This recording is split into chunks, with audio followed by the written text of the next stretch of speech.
All right, today we're going to start module 6, which is on relationships with segments inside of triangles. And today, what we're going to look at is perpendicular bisectors, how perpendicular bisectors of the sides of a triangle create um, some relationships inside the triangle that are unique. Um, and to set this all up, I just thought we'd look at an application question of where this may actually come in the real world. And when designers create kitchens, they design what's called a work triangle, or the work triangle exists within a kitchen. And it's a triangle that's formed between a refrigerator, a sink, and a stove. That's called the work triangle in a kitchen. All right. And let's say this designer had this kitchen created and he wanted to put an island in the kitchen or workstation so that the island was located in equal distance from the refrigerator, the sink, and the stove. So I want to put this island in the kitchen so that it's an equal distance between each of these three items. So the question is, how do you find that location that is an equal distance from these three items? All right. So if I was to take the refrigerator, the stove, or actually it's the refrigerators here, this is the sink, this is the stove over here, okay? And if I want to find the location of a point that represented an equal distance from these 3 points, what I'd want to find is what we call the circumcenter. And the way you find it is you use perpendicular bisectors. So what we're going to do is we're going to find the perpendicular bisector of all three sides of the triangle and find out where they intersect. So for example, let's say I find the perpendicular bisector of RT, side RT. So this is a line that's perpendicular to RT. You can see it by the right angle, and we've cut RT into two congruent lengths. Okay. And then we're going to find the perpendicular bisector for RS. So this line is perpendicular to RS and it's dividing RS into two congruent segments. And then we got to find the perpendicular bisector for S to T. So this point represents the midpoint of ST and the line is perpendicular. Now what you'll see is these three lines all meet at this point. All right. This point P right here is called the circumcenter for the triangle. All right. And not only is it called the circumcenter, but what it represents is a point that is an equal distance from all three of these locations. All right. If I was to treat point P as the center of the circle and the distance from P to T as a radius, and then draw a circle, the circle would be created so that it circumscribes my triangle. Okay. In other words, the distance from P to T, P to R, P to S are all equal because they're all radii in this circle. All right. So this point P right here would be the location of my island because point P is an equal distance from T, from R, from S, which is refrigerator, sink, and stove.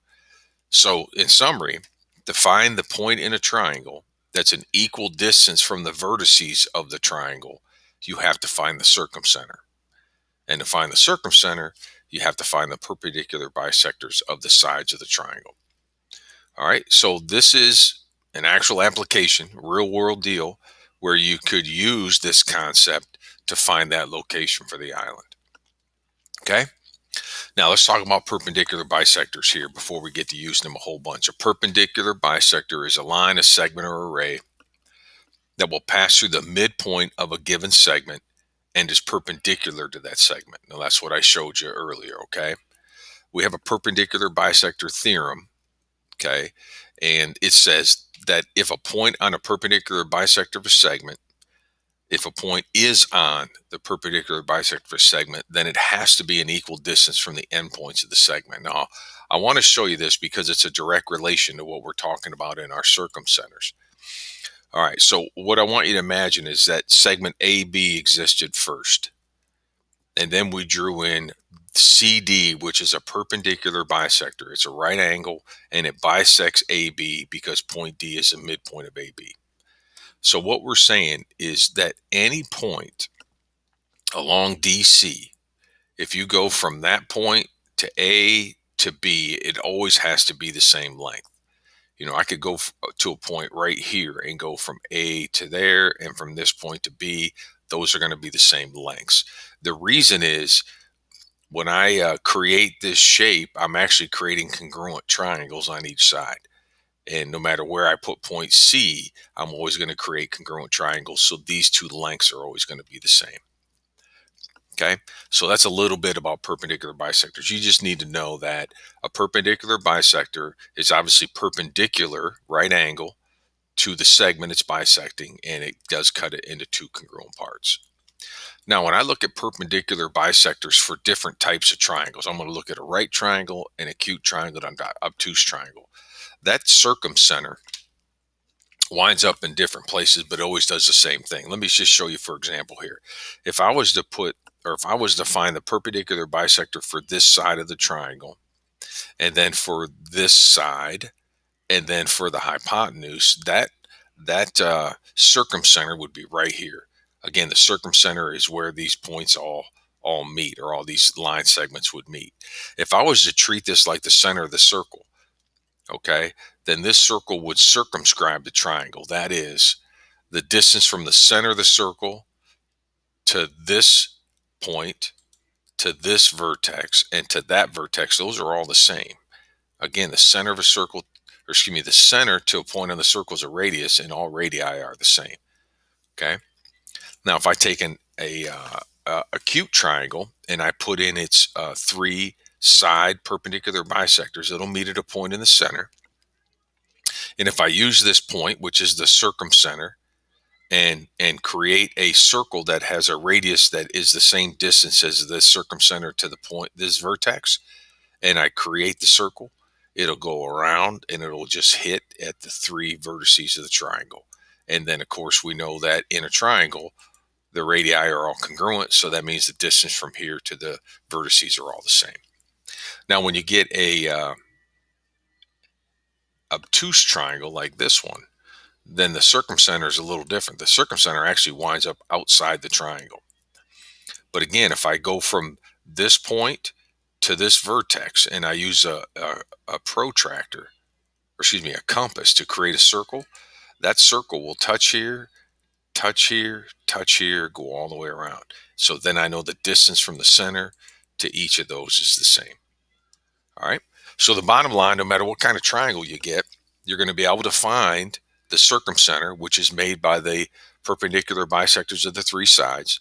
And that circumcenter will be an equal distance to each of the vertices of the triangle. That's the big takeaway.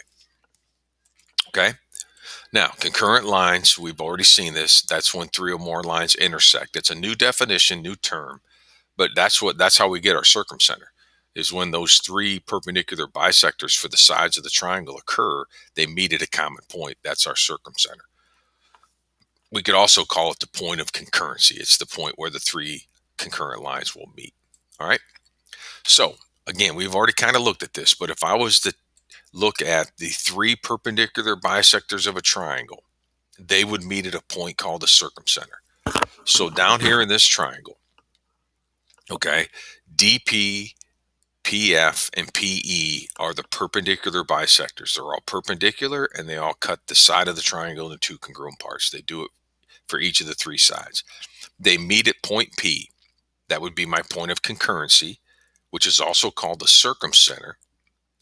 And point P is an equal distance from the vertices. So P to A, P to C, P to B, those are all equal. Okay, so that's the big takeaway. Okay, perpendicular bisectors in a triangle meet at a point called the circumcenter, and that circumcenter is an equal distance from the vertices. That's what you need to take away. All right, let me show you the homework style questions you're going to get. All right, so it says consider this triangle PQR. So there's my three vertices, PQR.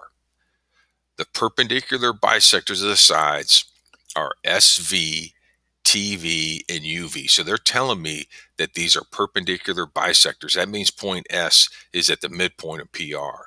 U is the midpoint of QP. T is midpoint of QR, because they're perpendicular bisectors. They're also saying they meet at this point V. So there's my point of concurrency. That's where the three perpendicular bisectors meet. And it also tells us that from this point to the vertices are all in equal distance. So V to Q, V to R, V to P, all the same distance. Okay. Now I'm going to throw some more labels in my triangle because I think it's important we point all these things out. Number one, I know the distance from P to U and U to Q are the same. PU, UQ the same because U's the midpoint. I know Q to T, T to R are the same length because T is the midpoint. And we know that P to S and S to R are the same length because they're midpoints. So I know a whole lot about this triangle just based on the fact that V is the circumcenter. That's all they really need to tell me. I know circumcenter means perpendicular bisectors. I can put all this information in. Now, the next thing they're going to do is give us some values for some side lengths or from segment lengths. So let's put those in. First of all, it tells us UV is 48. So U to V is 48. Now, there is no other side up here that I know right now is 48 because notice that we didn't mark anything congruent to UV. We went and marked everything we knew, and that's not one of them. So just UV is 48. PS is 62. So P to S is 62.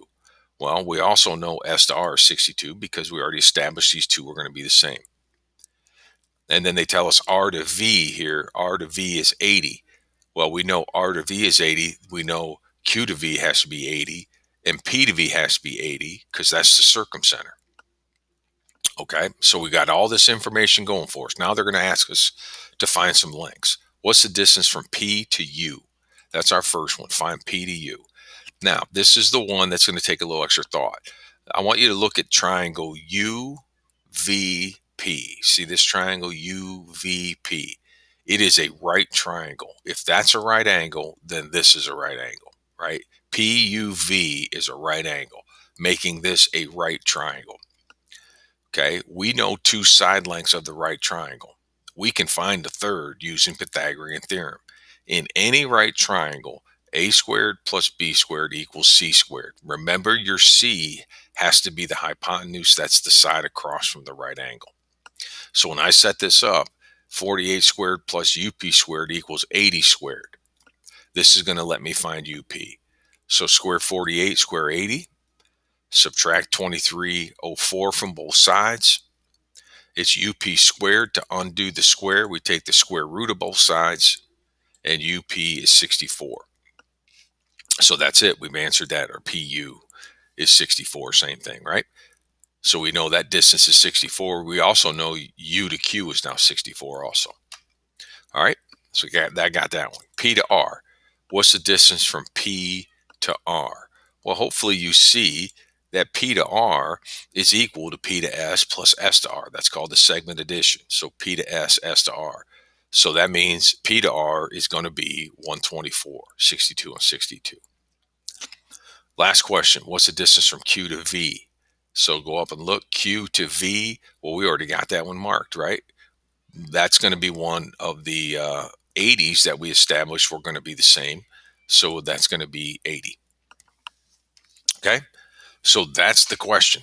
That's putting everything together for tonight. Let me do another one with you just to make sure we got it. So DEF is my original triangle.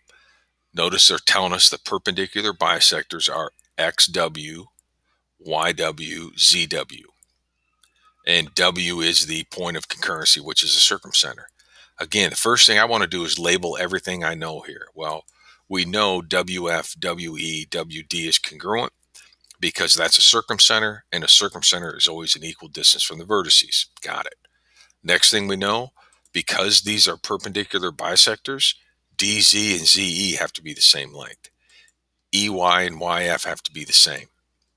DX and XF have to be the same distance because we know that's a perpendicular bisector. So we got all that information just by knowing that that's a circumcenter. Now they give us some segment lengths to put in. So Y to W is 42. Y to W is 42. D to Z is 62. If D to Z is 62, because these two are congruent, Z to E is 62. So I might as well label that. F to W is 70. F to W is 70, I also know then that E to W is 70 and D to W is 70 because they are an equal distance from that circumcenter. Okay, now the question, find EY, find DW, find DE. Okay, find EY first. So EY is this length right here. And notice that this is a side of a right triangle. Okay, so to find this side length in a right triangle, we'll use Pythagorean theorem. So 42 squared plus EY squared equals 70 squared. Be sure that your hypotenuse, the one across from the right angle, is your C. Okay, now square 42, square 70, subtract 1,764 from both sides. Take the square root to undo the square, and we get 56. So E to Y is 56. Now we also know Y to F is also 56. Okay, got that. Next question, D to W. Where's D at? D's here. D to W. Well, we already labeled that. That's an easy one. D to W is 70. Finally, what's D to E?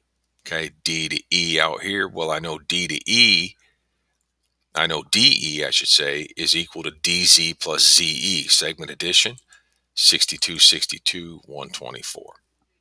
Okay, so that's a little bit about perpendicular bisectors in a triangle and how they create a circumcenter. And then you saw the application questions that go with it. All right. Okay, well, use that as needed. Go back and review it, but I'll let you get started on your homework.